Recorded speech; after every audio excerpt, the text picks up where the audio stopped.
அன்புக்காகவும் அமைதிக்காகவும் இயேசு மனுவானார்.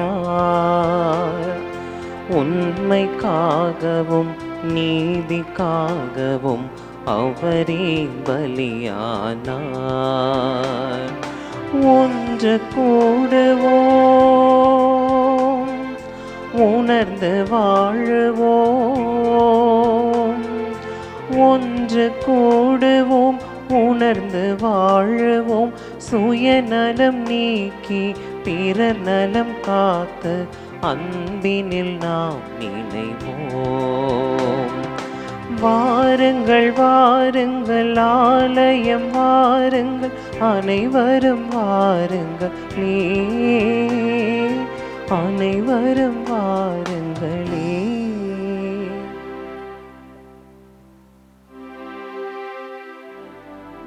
தந்தை மகன் தூயாவியாரின் பெயராலே ஆமென். நம் தந்தையாகிய கடவுளிடமிருந்தும் ஆண்டவராகிய இயேசு கிறிஸ்துவிடமிருந்தும் அருளும் அமைதியும் உங்களோடு என்றும் இருப்பதாக. உம் ஆன்மாவோடும் இருப்பதாக. இயேசுவில் பிரியமானவர்களே, கிறிஸ்துவின் நாமத்தில் வாழ்த்து உங்களை அன்போடு திருப்பள்ளிக்கு வரவேற்கிறேன். ஆண்டவருடைய கைகளில் நாம் அனைவரும் களிமண் போல இருக்கிறோம். அவர் நம்மை உருவாக்குகிற குயவனாக இருக்கிறார் என்கின்ற அற்புதமான இறைவார்த்தையை இந்த நாளில் நாம் சிந்திக்க இருக்கிறோம். இறைவன் நம்மை அவருக்கு உகந்தபடியாக உருவாக்க நாம் அவரோடு ஒத்துழைப்பு கொடுப்பதற்கான வரத்தை வேண்டி திருப்பள்ளியில் மன்றாடுவோம். இந்த தூய மறைபொருளை தகுதியோடு ஒப்பு கொடுக்க தடையாக இருக்கும் நம்முடைய பாவங்கள் பலவீனங்களை ஏற்று மனம் வருந்துவோம். எல்லாம் வல்ல இறைவனிடமும் சகோதர சகோதரிகளை உங்களிடமும் நான் பாவி என ஏற்றுக்கொள்கிறேன். ஏனெனில் என் சிந்தனையாலும் சொல்லாலும் செயலாலும் கடமையில் தவறியதாலும் பாவங்கள் பல செய்தேன். என் பாவமே என் பாவமே என் பெரும் பாவமே. ஆகையால் இப்போதும் கன்னியான புனித மரியாவையும் வான தூதர் புனிதர் அனைவரையும் சகோதர சகோதரிகளை உங்களையும் நம் இறைவனாகிய ஆண்டவரிடம் எனக்காக வேண்டிக் கொள்ள மன்றாடுகின்றேன். எல்லாம் உள்ள இறைவன் நம்மை இரக்கம் வைத்து நம் பாவங்கள் பலவீனங்கள் எல்லாவற்றையும் மன்னித்து நம்மை நிலை வாழ்வுக்கு அழைத்துச் செல்வாராக. ஆமீன்.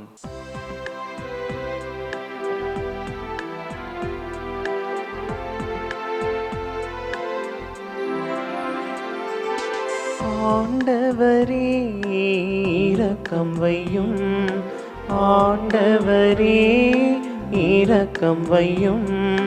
கிறிஸ்துவே இரக்கம் வையும், கிறிஸ்துவே இரக்கம் வையும். ஆண்டவரே இரக்கம் வையும், ஆண்டவரே இரக்கம் வையும். மன்றாடுவோமாக. உம்மை எதிர்நோக்கி இருப்போரை பாதுகாப்பவரான இறைவா, உம்மால் அன்றி ஆற்றல் வாய்ந்ததும் புனிதமானதும் எதுவும் இல்லை. எங்கள் மீது உமது இரக்கத்தை மென்மேலும் பொழிவதால் உம்மை எங்கள் தலைவராகவும் வழிகாட்டியாகவும் ஏற்றுக்கொண்டு நிலையானவற்றை நாங்கள் இப்போதே பற்றிக்கொள்ள நிலையற்ற இன்றைய நன்மைகளை பயன்படுத்த செய்வீராக. எங்கள் ஆண்டவராகிய இயேசு கிறிஸ்து வழியாக உம்மை மன்றாடுகின்றோம்.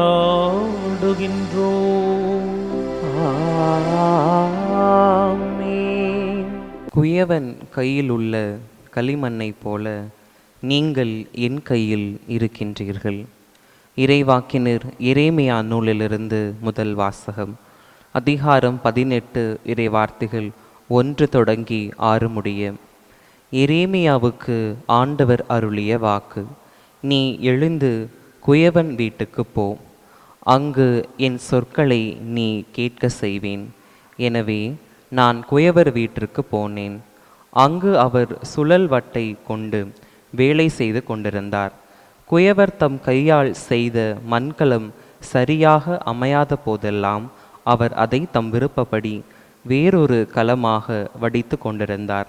அப்பொழுது ஆண்டவர் எனக்கு அருளிய வாக்கு: இஸ்ரேல் வீட்டாரே, இந்த குயவன் செய்வது போல் நானும் உனக்கு செய்ய முடியாதா என்கிறார் ஆண்டவர். இந்த குயவன் கையிலுள்ள களிமண்ணைப் போல இஸ்ரேல் வீட்டாரே, நீங்கள் என் கையில் இருக்கின்றீர்கள். ஆண்டவரின் அருள்வாக்கு. இறைவனுக்கு நன்றி. பதிலுரை பாடல். திருப்பாடல் 146 பல்லவி. இறைவனை தம் துணையாக கொண்டிருப்போர் பேறு பெற்றோர்.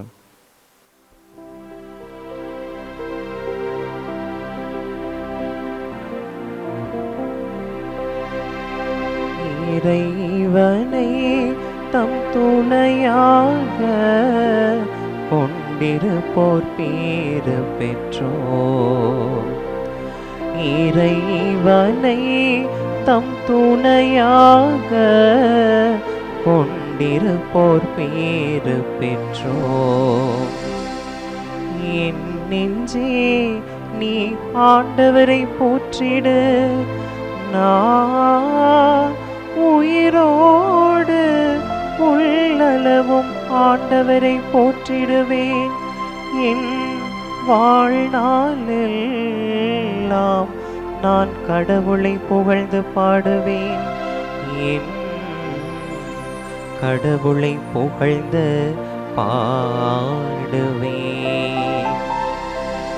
இறைவனை தம் துணையாக கொண்டிருப்போர் பேறு பெற்றோர். இறைவனை தம் துணையாக கொண்டிருப்போர் பேறு பெற்றோர். ஆட்சி தலைவர்களை நம்பாதீர்கள். உன்னை மீட்க இயலாத மானிட மக்களை நம்ப வேண்டாம். அவர்களின் ஆவி பிரியும் போது தாங்கள் தோன்றிய மண்ணுக்கே அவர்கள் திரும்புவார்கள். அந்நாளில் அவர்களின் எண்ணங்கள் அழிந்து போகும். இறைவனை தம் துணையாக கொண்டிருப்போர் பேறு பெற்றோர். இறைவனை தம் துணையாக கொண்டிருப்போர் பேறு பெற்றோர்.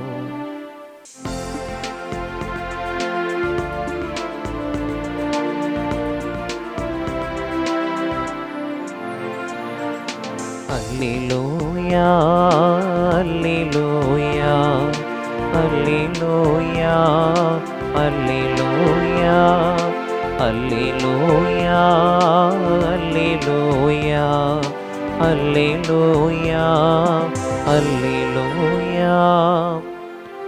உம் திருமகனின் சொற்களை எங்கள் மனத்தில் இருத்தும்படி ஆண்டவரே, எங்கள் இதயத்தை திறந்தருளும். அல்லேலூயா, அல்லேலூயா, அல்லேலூயா, அல்லேலூயா, அல்லேலூயா. ஆண்டவர் உங்களோடு இருப்பாராக. உம் ஆன்மாவோடும் இருப்பாராக. மத்தேயு எழுதிய தூய நற்செய்தியிலிருந்து வாசகம். ஆண்டவரே, மாட்சி உமக்கே. அக்காலத்தில் இயேசு மக்களை நோக்கி கூறியதும்: விண்ணரசு கடலில் வீசப்பட்டு எல்லா வகையான மீன்களையும் வாரிக்கொண்டு வரும் வலைக்கு ஒப்பாகும். வலை நிறைந்ததும் அதை இழுத்து கொண்டு போய் கரையில் உட்கார்ந்து நல்லவற்றை கூடைகளில் சேர்த்து வைப்பர், கெட்டவற்றை வெளியே எறிவர். இவ்வாறே உலக முடிவிலும் நிகழும். வானதூதர் சென்று நேர்மையாளரிடமிருந்து தீயோரை பிரிப்பர். பின் அவர்களை தீச்சுளையில் தள்ளுவர். அங்கே அழுகையும் அங்கலாய்ப்பும் இருக்கும். இவற்றையெல்லாம் புரிந்து கொண்டீர்களா என்று இயேசு கேட்கும். அவர்கள் ஆம் என்றார்கள். பின்பு அவர், ஆகையால் விண்ணரசு பற்றி கற்றுக்கொண்ட எல்லா மறைநூல் அறிஞரும் தம் கருவூலத்திலிருந்தும் புதியவற்றையும் பழையவற்றையும் வெளிக்கொணரும் வீட்டு உரிமையாளரைப் போல் இருக்கின்றனர் என்று அவர்களிடம் கூறினார். இவ்வுவமைகளை இயேசு சொல்லி முடித்த பின்பு அவ்விடத்தை விட்டு சென்றார். ஆண்டவரின் அருள்வாக்கு. கிறிஸ்துவே உமக்கு புகழ். ஆண்டவரில் பிரியமானவர்களே, தன்னை ஒரு குயவனாக கடவுள் இந்த நாளில் வெளிப்படுத்துகிறார். இந்த குயவன் என்கின்ற ஒரு உருவகம் விவிலியத்தின் முதல் நூலிலிருந்து கடவுளோடு தொடர்ந்து பயணிக்கிறது. தொடக்கத்தில் உலகத்தை படைத்த இறைவன் ஒரு குயவனைப் போல நிலத்தின் மண்ணினால் அவர் மனிதனை உருவாக்கி தன் மூச்சு காற்றை நம்மீது ஊத மனிதர்களாகிய நாம் உயிர் பெறுகிறோம் என தொடக்க நூலில் வாசிக்கிறோம். அதனை தொடர்ந்து வருகிற சட்ட நூல் முழுமைக்கும் விடுதலை பயணத்திலிருந்து பார்க்கிறோம். ஆண்டவர் தான் தேர்ந்து கொண்ட இஸ்ரேல் மக்களை ஒரு தந்தையைப் போல இருந்து அவர் வனாந்திரத்திலே தனக்குரிய பிள்ளைகளாக அவர் உருவாக்குகிறார். அங்கேயும் கடவுள் தன்னை உருவாக்குகிறவராக வெளிப்படுத்துகிறார். அதே உருவகம், அதே வேலையை ஏறக்குறைய 7ஆம் நூற்றாண்டிலும் 6ஆம் நூற்றாண்டிலும் வாழ்ந்த பழைய ஏற்பாட்டு இஸ்ரேல் மக்களுக்கும் இந்த நாளில் கடவுள் அப்படியே உரியதாய் அவர் பொருத்துகிறார். எரேமியாவினுடைய பணிக்காலம் என்பது கிமு 627 ஏறக்குறைய ஆரம்பித்து கிமு 586 வரை அவர் பணி செய்தார். பாருங்களே, தன்னுடைய பணி வாழ்வில் கடவுளுக்காய் வாழ்ந்த எரேமியாவை அழைத்து அவர் சொல்லுகிறார், இந்த நாளில் நான் உனக்கு ஒரு காட்சி ஒன்றை காட்ட இருக்கிறேன், நீ எழுந்து குயவனின் இல்லத்திற்கு போ அப்படின்னு சொல்லுறாங்க. அந்த குயவன் இல்லத்தில் முதலில் எரேமியா அவர் உற்று நோக்குகிறார். குயவன் அவன் மண்கலத்தை செய்வதை அவன் பார்க்கிறார். உடைந்து உடைந்து போகிற மண்கலத்தை அவர் பார்க்கிற பொழுதெல்லாம் உடைகிற மண்குலத்தை மீண்டும் அந்த குயவன் உருவாக்குகிறார். அதன் பிறகுதான் ஆண்டு வெளிப்படுத்துகிறார், அந்த குயவனைப் போல நான் இருக்கிறேன், நான் இந்த மக்களை உருவாக்குகிறேன். நான் உருவாக்குகிற பொழுதெல்லாம் அவர்கள் உடைந்து போகிறார்கள். உடைந்து போகிற பொழுதெல்லாம் நான் அவர்களை எடுத்தவுடன் தூக்கி எறிஞ்சிடல, மாறாக பொறுமையோடு அவர்கள் நிச்சயம் ஒரு நாள் நான் விரும்புகிற ஒரு பாத்திரமாக அவர்கள் மாறுவார்கள் என சொல்லி நான் பொறுமையோடு அவர்களை உருவாக்குகிறேன். ஆனால் அவர்கள் உடைந்து கொண்டே இருக்கிறார்கள் என ஒரு உண்மையை எரேமியாவுக்கு கடவுள் எடுத்துரைக்கிறார்.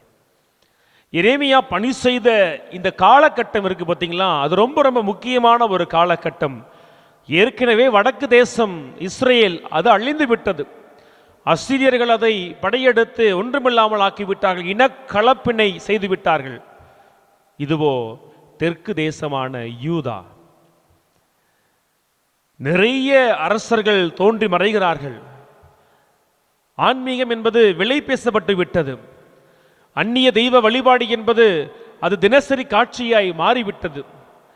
கடவுள் விரும்புவதை மறுத்து கடவுள் வெறுப்பதை ஏற்று வாழ்கிற ஒரு மக்கள் கூட்டமாக இஸ்ரேலர் மாறி போகிறார்கள். ஆகவேதான் இன்னைக்கு எரேமியா வழியா கடவுள் சொல்லுகிறார், நான் குயவனை போல பொறுமையோடு அவர்களை உருவாக்குகிறேன், ஆனால் அவர்கள் உடைந்து உடைந்து போகிறார்கள்.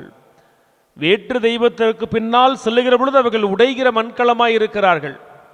என்னை அவர்கள் துறக்கிற பொழுதெல்லாம் உடைந்து போகிற மண்கலமாய் இருக்கிறார்கள். அநீதியை அவர்கள் கையில் எடுத்துக் கொள்ளுகிற பொழுதெல்லாம் அவர்கள் உடைந்து போகிற மண்கலமாய் இருக்கிறார்கள். நான் குடிகொண்டு இருக்கிற எருசலேமிலே எனக்கு ஊழியம் செய்யாமல் தொழுகை மீட்டிற்கு சென்று அந்நிய தெய்வத்தை வழிபடுகிற பொழுதெல்லாம் உடைந்து போகிற மண்கலமாய் இருக்கிறார்கள்.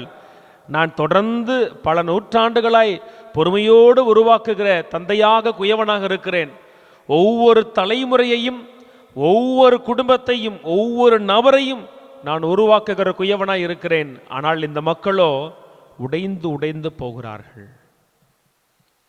அப்படி உடைந்து போகிற இவர்களை நான் பொறுமையோடு உருவாக்கி கொண்டே இருக்கிறேன் கடவுள் சொல்லுகிறார். இந்த பொறுமை எவ்வளவு தூரத்திற்கு நீளும்? நற்செய்தி பதிலை சொல்லுகிறது. வலையை வீசுகிற பொழுது எல்லா வகையான மீன்களும் அந்த வலைக்குள் அகப்பட்டு வரும். நல்லது கூடைக்கும் கெட்டது நெருப்புக்குமாய் ஒரு நாள் பிரிக்கப்படும். கண்ணுக்கு முன்னால் நான் மண்கலத்தை பார்க்கிறேன், அது உடைகிறது, மீண்டும் உருவாக்குகிறார். ஒரு நாள் அது நல்ல மண்கலமாய் மாறுகிறது. கடைசி வரை உருவாகாத மண்கலம் அது வியாபாரத்திற்கு செல்வதில்லை, விலைக்கு செல்வதில்லை. அது ஒன்றுமில்லாமல் தரையாக மண்ணாக அது மாறிவிடுகிறது. இறுதி வரை கடவுள் இந்த பிள்ளைகளை எல்லாம் தன் ஊழியர்கள் வழியாக, அவர்கள் ஊழியத்தின் வழியாக, வெளிப்பாடுகள் வழியாக உருவாக்கி கொண்டே இருப்பார். அவர்கள் உடைவது கடவுளுக்கு தெரியும். ஆனால் ஒரு நாள் உருவாகுவார்கள் என்பது தெரிந்தே அவர் தொடர்ந்து பொறுமையோடு உருவாக்குகிறார். நாம் உருவாகிட்டோன்னு சொன்னா ஒரு நாள் நல்ல மீன்களைப் போல நாம் கூடையில் பிரித்து வைக்கப்படுவோம். நாம் உருவாகலன்னு சொன்னா நாம் தூக்கி எறியப்படுவோம். நம்முடைய வாழ்க்கையில கடவுள் அகன்று செல்லவில்லை. தொடக்க நூலில் குயவனைப் போல உருவாக்கிய கடவுள், சட்ட நூல்களில் வனாந்தரத்தில் உருவாக்கிய கடவுள், அரசர்கள் காலத்தில் இறைவாக்கினர் வழியாக உருவாக்கின கடவுள், புதிய நூல் காலத்தில் இயேசு வழியாக திருத்துதர் வழியாக உருவாக்கிய கடவுள் இந்த நவீன காலத்தில் அவர் மறைந்து போகவில்லை, அவர் தொலைந்து போகவில்லை. அவர் இன்றும் உங்களையும் என்னையும் அவர் பொறுமையோடு உருவாக்கி கொண்டுதான் இருக்கிறார். நான் உருவாகிறேனா, உடைந்து போகிறேனா? அதுதான் ரொம்ப முக்கியம். இந்த உருவாகுதல் என்பது அது உருமாறுதலாய் இருக்க வேண்டும். நம்ம எல்லாருக்கும் ஒரு ஆறுதலான செய்தியை நான் சொல்லட்டுமா?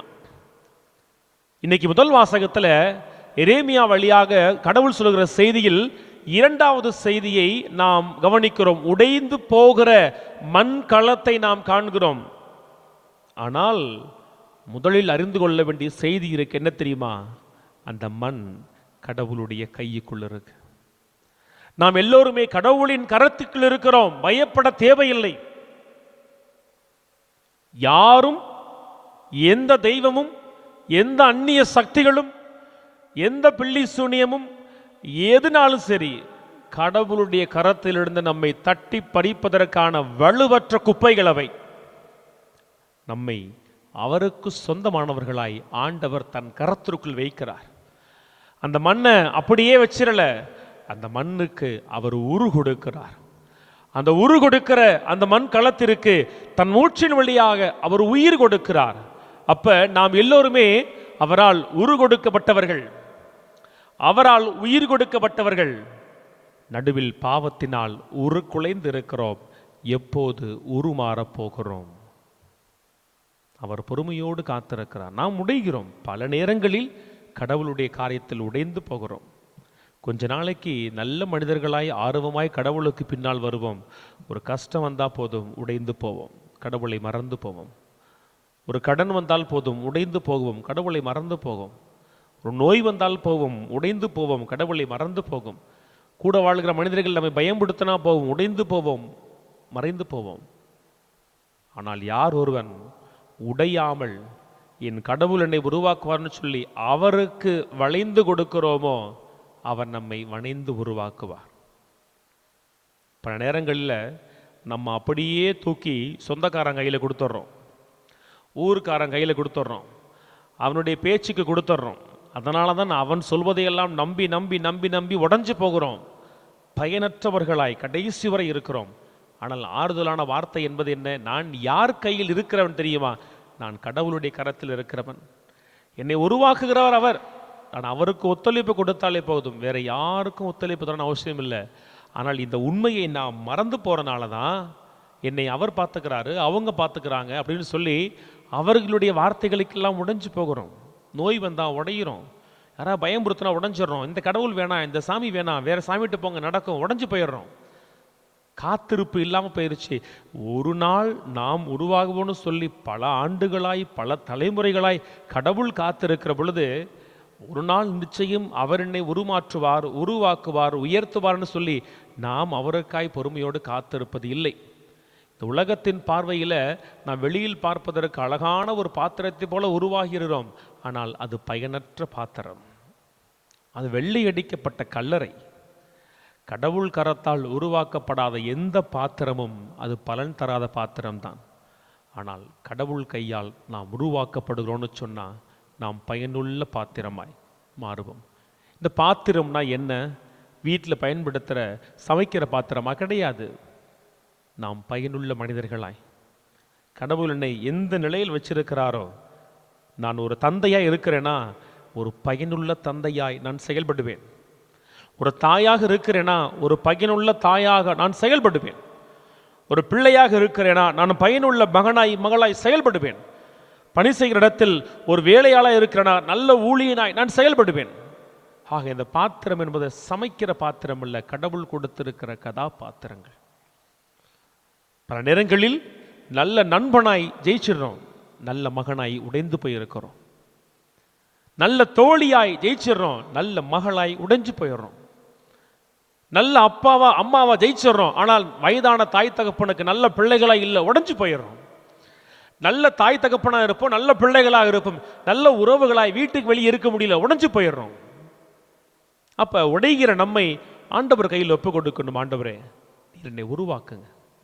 நீர் உருவாக்குகிற காலத்தில் நான் தடம் மாறி போயிடக்கூடாது, அதுதான் முக்கியம். அப்படி தடம் மாறி போயிட்டோன்னு சொன்னா கடைசி நாளில் கடவுள் தன் வலையை வீசி நம்ம எல்லாம் வெளியில் அள்ளுகிற பொழுது நாம் அழுகைக்கும் அங்கலாய்ப்புக்கும் சொந்தமான பக்கத்து போய் விழுந்துருவோம். ஆனால் யார் ஒருவர் கடவுள் வளைக்கிற பொழுது அது கடினமாக இருக்கும், அது கஷ்டத்தை கொடுக்கும், அது ரொம்ப வறண்டு இருக்கும். ஆனால் நல்லா தெரிஞ்சுக்கணும், இந்த சூடுதான் என்னை நல்ல விலையுள்ள தங்கமாய் உருமாற்றப் போகிறது. இந்த ஒரு நெருப்பு தான் என்னை நல்ல செங்கலாய் உருவாக்கப் போகுது. அது மாதிரி கடவுள் என்னை உருவாக்குகிற பொழுது வருகிற தருகிற இந்த சின்ன சின்ன பாடுகள் தான் நான் பல ஆண்டுகளுக்கு உடையாமல் பயன்படுகிற பாத்திரமாய் என்னை உருவாக்க போகுது அப்படின்னு சொல்லி நமக்கு நம்பிக்கையான செய்தியை கொடுக்குது. சில நாட்களுக்கு முன்னால் பொன்முலைப்பட்டி திரு இருதய மேல்நிலைப் பள்ளியில் வைத்த மறையுரையை உங்களுக்கு நான் மேற்கோள் காட்டுகிறேன். நீங்கள் அந்த லிங்க் இருக்கும், நீங்கள் பார்த்துக்கலாம். போயிட்டு சிலையாவதும் தரையாவதும் நம் கையில் தான் இருக்குது. நல்ல கொண்டாடப்படுகிற எல்லா சிலைகளுமே அதிகமான உளிகளின் தாக்குதலை அது தனக்கு மேல் ஏற்றுக்கொண்டது, அந்த வள்ளியை பொறுத்து கொண்டது. அதனால் கொண்டாடப்படுகிற சிலைகளாய், ஓவியங்களாய், மிகப்பெரிய கட்டடங்களாய் அது இன்னைக்கு உலகத்தில் கொண்டாடப்படுது. அதை பொறுத்து கொள்ளாத எல்லாமே அது வெறும் தரைகளாக, பயனற்ற கற்களாக, குட்டிச்சுவர்களாக உடைந்து கிடக்குது. கடவுள் கரத்தில் இருக்க நான் என்னை அவருக்கு முழுமையாக ஒப்பு கொடுக்கிறேன். நான் உடைந்து போகாத பாத்திரமாக இருக்கணும்னு சொன்னால் உலகத்தின் வார்த்தைகள் என் காதில் விழக்கூடாது. அவர் வார்த்தைகள் தான் என்னை உருவாக்குது. அந்த பாட்டர்ஸ் வீல்னு சொல்லுவாங்க. இன்றைக்கி நம்மளோட தமிழில் பார்க்கும்பொழுது வீட்டுக்கு போனேன், சுழல் வட்டை. கடவுள் அந்த சுழல் வட்டையை போல் இன்றைக்கி உலகத்தில் வச்சுருக்கிறாரு. நம்ம இந்த உலகத்தில் அவர் சுற்றுகிற பொழுது நாம் அவருக்கு வணைந்து கொடுக்கணும். அந்த சுழல் வட்டையில் நம்பி உட்கார வைக்கணும். சொந்தக்காரன் மந்தக்காரன் எல்லோரும் பயனற்றவர்கள். இந்த எளிய பங்கு அனுபவத்தில் சொல்ல முடியும், எல்லோரும் பெரும்பாலும் 90% ஆலயத்திற்குள் நாம் நல்ல கிறிஸ்தவராக இருக்கிறோம். வெளியே போனதுக்கப்புறம் ஆண்டவருடைய வார்த்தை அங்கு ஜெயிப்பதே இல்லை. பயனில்லாத வெற்று மனிதர்களின் வார்த்தைகள் தான் நம்ம ஜெயிக்குது. தோற்று போகிறோம். மணிக்கணக்கில் பிரசங்க வச்சாலும் அந்த மறையுரை கொடுக்குற நம்பிக்கையை விட போகிற போக்கில் ஒருத்தர் சொல்கிற வார்த்தை நம்மளை பயன்படுத்துது. அந்த நேரங்களிலெல்லாம் இன்னைக்கு முதல் வாசகம் வரணும், நான் கடவுள் கையில் இருக்கிறேன். அவருக்கு உகந்தவனாய், கடவுளுக்கு உகந்தவனாய் இருக்கிற பொழுது உலகத்தின் எந்த காரியமும் என்னை உடைக்கவே முடியாது. நான் கடவுளுக்கு உகந்தவனாய் இல்லாத பொழுது நானே உடைந்து போவேன். ஆனால் நான் கடவுளுக்கு ஏற்ற ஒரு மண்ணாய் இருக்கிற பொழுது அவர் என்னை உருவாக்கி எடுப்பார். அப்படி நான் உருவாகிற பொழுது நான் பயனுள்ளவனாய் கொண்டாடப்படுவேன். கடைசி நாளில் அவருக்குரியவராய் பிரித்து தனியே எடுத்து வைக்கப்படுவேன். ஆபிரகாமின் மடிக்கு சொந்தமாவேன்னு சொல்லி நாம் முடிவெடுப்போம். நம்மை கடவுளுடைய கரங்களுக்குள் ஒப்பு கொடுப்போம். கடவுளுடைய கரத்திலிருந்து நம்ம எல்லாம் தட்டி பறிக்கிற மனிதர்கள், நிகழ்வுகள் எல்லாவற்றையும் தூரப்படுவோம். அவர்கள் நமக்கு தேவையற்றவர்கள். தேவையானவர் கடவுள் மட்டுமே. அவரிடத்தில் சரணாகதி அடைவோம். அவர் நம்மை உருவாக்குவார். ஆமேன்.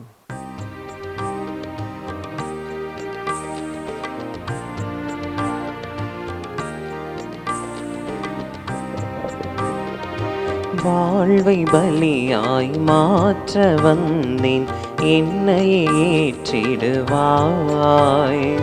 முழு மனதுடனே கையளிக்கின்றேன், காணிக்க ஏற்றிடுவாய். வாழ்வை பலியாய் மாற்ற வந்தேன், என்னையே ஏற்றிடுவாய்.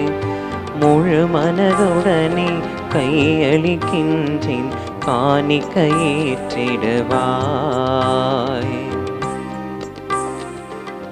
அன்பு உறவுகளே, உங்களுடையதும் என்னுடையதுமான இப்பலி எல்லாம் வல்ல வானக தந்தைக்கு ஏற்றதாகும்படி மன்றாடுங்கள்.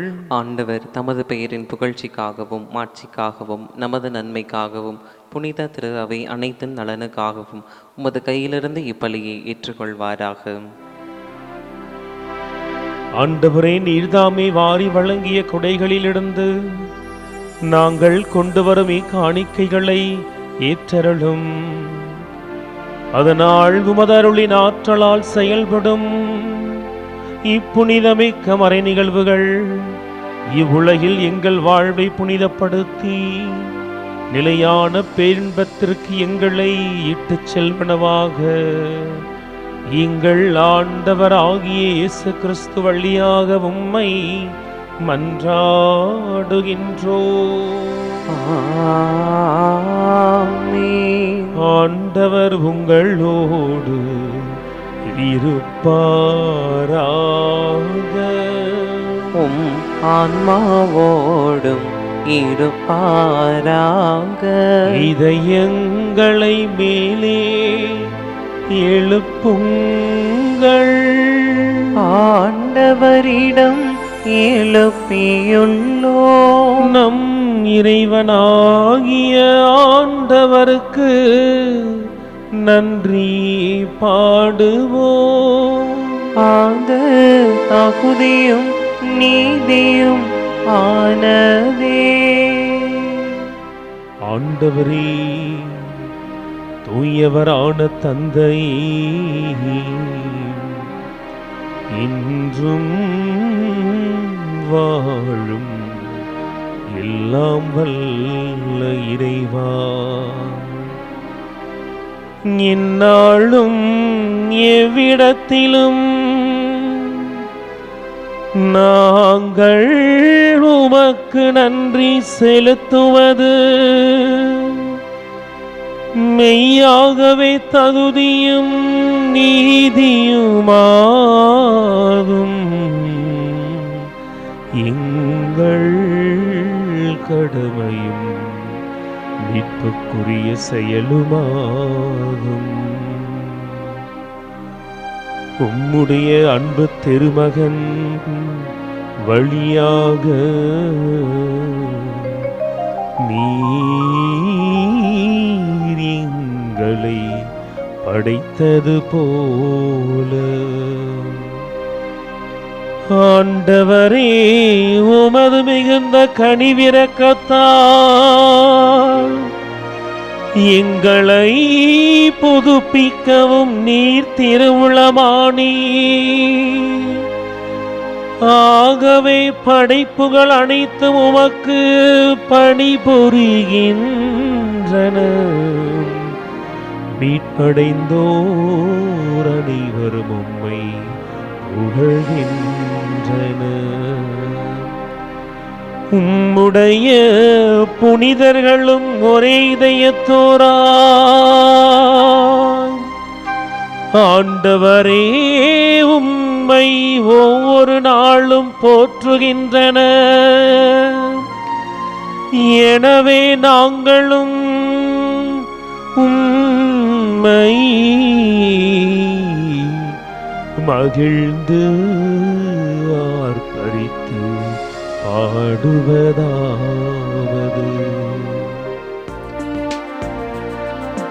தூயவர் தூயவர் தூயவர் வான்படைகளின் கடவுளம் ஆண்டவர். விண்ணகமும் மன்னகமும் உமது மாட்சியால் நிறைந்துள்ளன. உன்னதங்களிலே ஓசன்னா, உன்னதங்களிலே ஓசன்னா. ஆண்டவர் பெயரால் வருகிறவர் ஆசி பெற்றவர். உன்னதங்களிலே ஓசன்னா. உன்னதங்களிலே ஓசன்னா. ஆண்டவரே, நீர் மெய்யாகவே தூயவர், தூய்மை அனைத்திற்கும் ஊற்றும். ஆகவே உம்முடைய ஆவியை பொழிந்தி காணிக்கைகளை தூய்மைப்படுத்த வேண்டுகிறோம். இவ்வாறு எங்கள் ஆண்டவர் இயேசு கிறிஸ்துவின் உடலும் இரத்தமுமாக எங்களுக்கு இவை மாறுவனவாகும். அவர் பாடுபட உள்ளம் கனிந்து தம்மை கையளித்த போதும் அப்பத்தை எடுத்து நன்றி செலுத்தி அதை பிட்டு தம் சீடர்களுக்கு வழங்கியவர் கூறியதாவதும், அனைவரும் இதிலிருந்து பெற்று உண்ணுங்கள், ஏனெனில் இது உங்களுக்காக கையளிக்கப்படும் என் உடல்.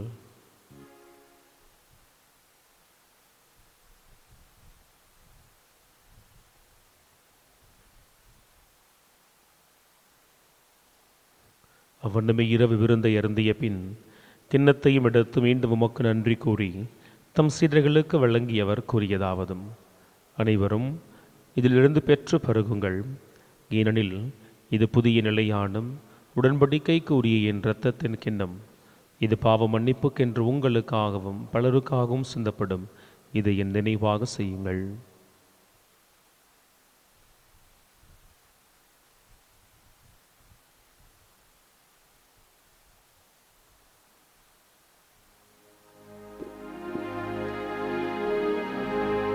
நம்பிக்கையின் மறைபொருள்.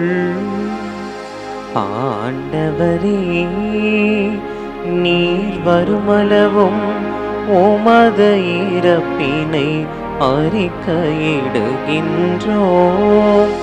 உமது உயிர்ப்பினையும் எடுத்துரைக்கின்றோம்.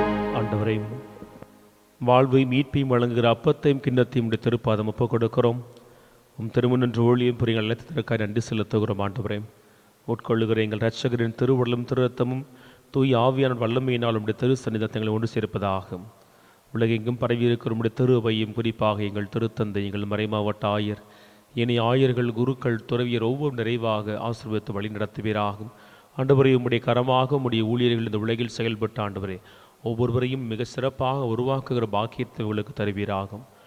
உயர்த்தலும் எதிர்ப்புடன் தொழில் கொள்ளுகிற எங்கள் உறவுகளையும் எங்களோடு வாழ்ந்து மறுத்த எங்கள் எல்லா உறவுகளையும் ஆண்டவரை நாங்கள் பணி செய்கிற இடத்தில் வாழ்ந்து மறித்த அத்துணை ஆத்மாக்களையும் இரக்கத்தோடு நினைவு கூர்ந்தும் உம்முடைய திருமுக ஒளிநேற்றலும் எங்கள் அனைவர் மீதும் இரக்கமாயிரும்.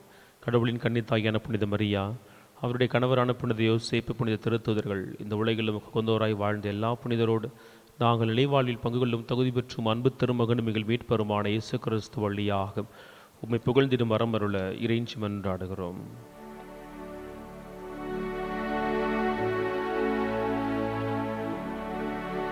இவர் வழியாக இவரோடு இவரில் எல்லாம் வல்ல இறைவனாகிய தந்தையே,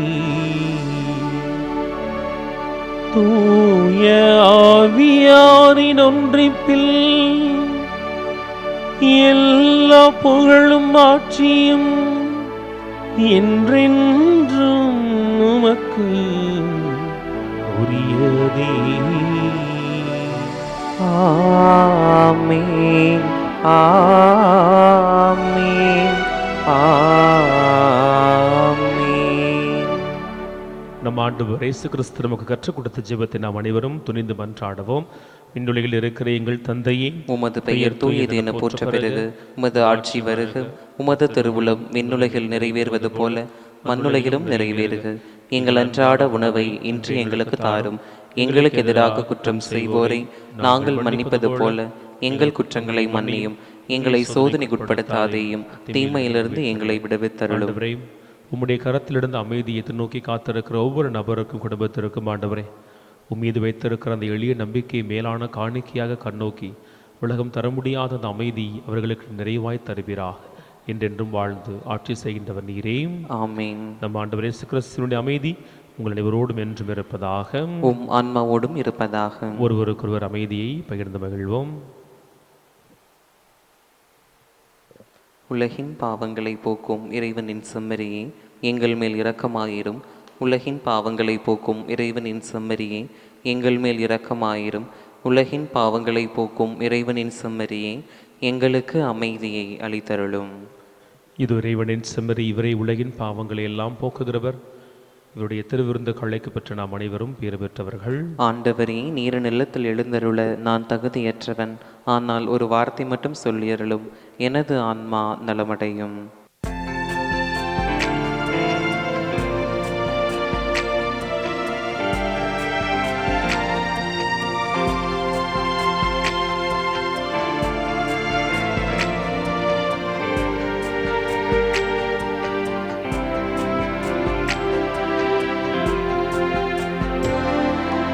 கூயவனே கூயவனே, படைப்பின் காரணனே,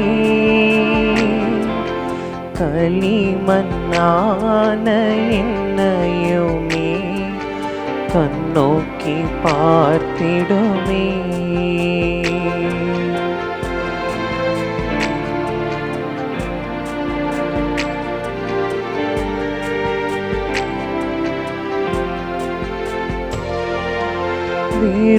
வெறுமையான பாத்திரம் நான் வெறுத்து தள்ளாமலே, நிரம்பி வழியும் பாத்திரமாய் விளங்க செய்திடுமே.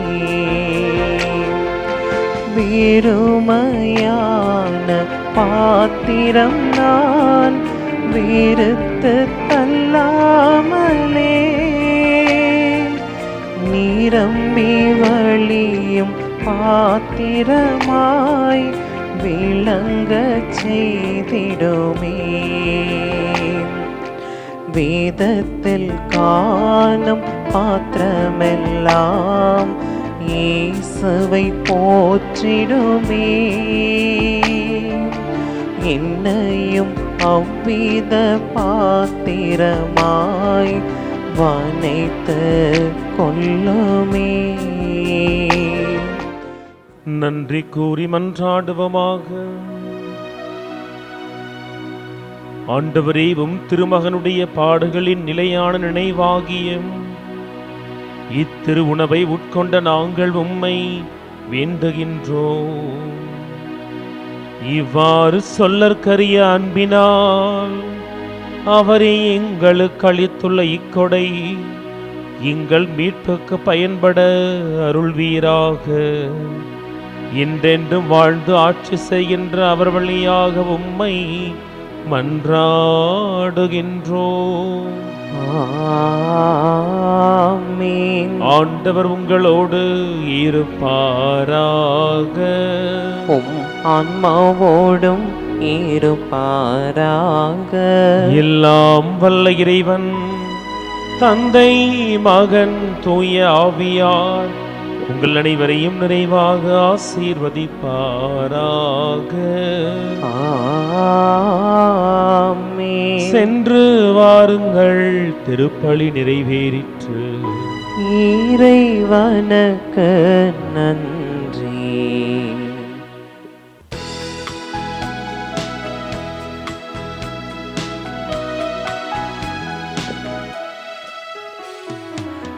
இதோ இதோ நம் தாய், இறையேசுவின் தாய் நம் தாய். நீ கலங்காதே, நான் உன்னோடு என்று நலம் தரும் ஆரோக்கியத்தாய். இதோ இதோ நம் தாய், இறையேசுவின் தாய் நம் தாய். நீ கலங்காதே, நான் உன்னோடு என்று நலம் தரும் ஆரோக்கியத்தாய். ஆவே ஆவே மரியா, ஆவே ஆவே மரியா, ஆவே ஆவே மரியா, ஆவே ஆவே மரியா. தந்தை, மகன், தூய ஆவியின் பெயராலே ஆமென்.